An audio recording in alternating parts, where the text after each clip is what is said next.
Hi, I'm Angie. I'm a registered nurse. I'm the Restorative Supervisor here at Spring Hill Senior Residence. Basically, my job is to supervise the restorative team.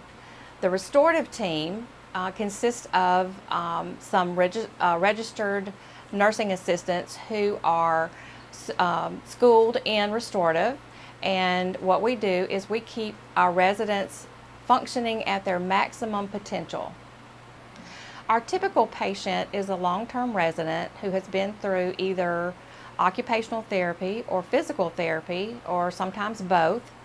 And so what we do is take over from there, and we make sure that they're able to keep getting up. And we do that by walking them and doing range of motion exercises and that sort of thing. My day consists of taking the weights that the restorative nurse assistants have collected and entering them into the computer, and the computer then analyzes these weights, and we are looking at, does the resident have congestive heart failure? Have they gained more than 3 pounds in a day? Is someone losing weight? Then what we do is we take those calculations, and once a week we meet. We have a weight and wound meeting, and we as a team, along with a registered dietitian, will look at each individual resident who has either gained or lost more than 5% in that week or month, and we formulate a plan specific to that resident so that we can keep the weights stable. I supervise the dining room. We as a team supervise the dining room. We set people up, help them eat. We have people that need to be fed, and we make sure that we do that safely. I also take these residents and make sure that they're getting podiatry. I make sure that they are seeing the vision specialist. We're fixing to add dental, and so we have to organize that. I also have to enter in some information into the MDS that helps us get paid for what we do, which is very important. This nursing job is a little unusual in that I am able to work 5 days a week, 8 hours a day. Having worked as a floor nurse before and having a lot of stress for 12 hours a day, this job is very low stress. As with most nursing positions, you do have to have time organization skills, but once you get that down, this is very, very low stress.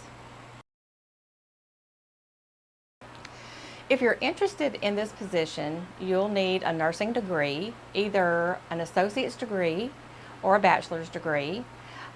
When you go through your clinicals, that's going to really help you decide if you want to do something like this, in that you will be going to some nursing homes and you'll be just seeing if that kind of environment suits you.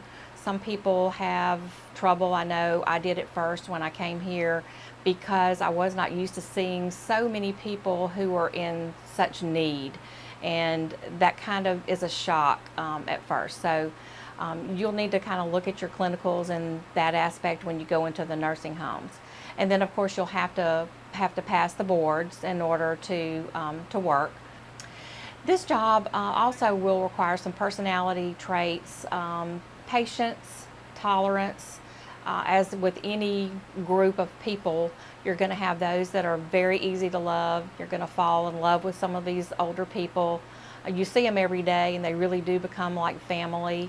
And then you have some that are very confused, and they can be very belligerent, and they can test your patience at times, but you just have to keep in mind that what they're here for is to receive help.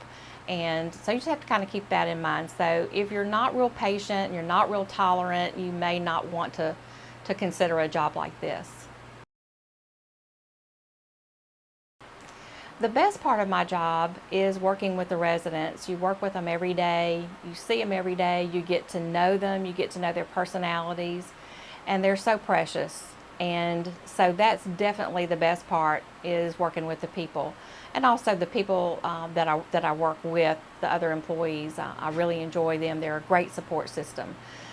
but it's kind of a double-edged sword, because also the worst part is that you do work with these residents every day and you do get attached to them, and sometimes they have needs that you cannot meet.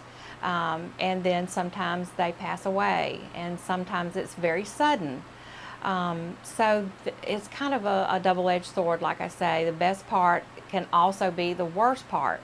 And you do have to be prepared for that. It's kind of shocking when you come into an environment like this and you see so many helpless people in one group. And so you do have to just realize you're here to help, and you can do all that you can do, but there may be needs that can't be met. And so you do have to be prepared for that. Okay, my final advice to you would be to not automatically discount the nursing home experience. I have been where you are when you're deciding what you want to do, and I know when you come out of school, everybody's all hepped up about, I've got to get out there and I've got to hone my skills, I've got to do those IVs, I've got to learn how to do the catheters. But I promise you, if you consider the nursing home, there are lots of things here that you wouldn't expect. I did not expect to love this job as much as I do. But you'll have plenty of opportunities to do your skills here and be needed and be part of a great team. So I would just not discount the nursing home experience right off the bat. If you're considering going into nursing in general, I would say this to you. It was something that I did not expect. But when I came out of school, I went right onto the floor as a medical surgical nurse. And it was kind of shocking to me to think that I could work 12 hours going as hard as I could possibly go, and at the end of the day, I felt disappointed in myself. And it took a long time for me to realize that when you work on the floor, you are working on a place that literally goes 24 hours a day. It's impossible to finish. You'll never finish working on the floor because they need you morning, noon, and night multiple times during the day. And so it took a long time for me to realize that if I gave 100%, did the best that I could do, that's all I could do. But you do need to be prepared for those kinds of feelings of being disappointed in yourself, even though you're exhausted at the end of the day. But you can talk to the other nurses, and they will voice kind of those same feelings. And you just have to realize that you're there to do the very best that you can do, and you have to try to leave it there at the end of the day.